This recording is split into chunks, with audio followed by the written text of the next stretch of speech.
ফোনে আসা বিরক্তিকর অ্যাডস কিভাবে আপনি 1 মিনিটে বন্ধ করবেন সেটি দেখিয়ে দেবো আজকের এই ভিডিওতে।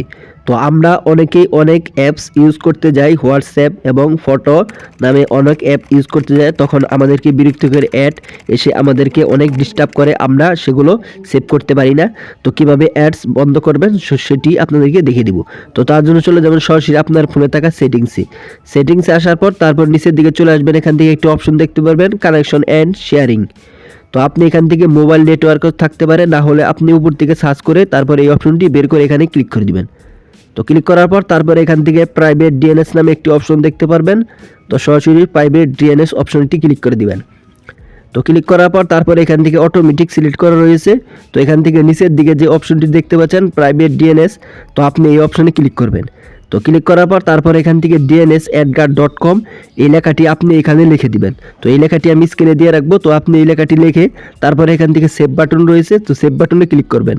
তো যখন সেভ করবেন তখন অবশ্যই মোবাইলে ইন্টারনেট কানেকশন রাখবেন, না হলে কিন্তু এখান থেকে এটি সেভ হবে না। তো এই ছিল ভিডিও, তো কিভাবে অ্যাডস বন্ধ করতে হয়। তো ভিডিওটি ভালো লাগলে অবশ্যই চ্যানেলটি সাবস্ক্রাইব করে দিবেন।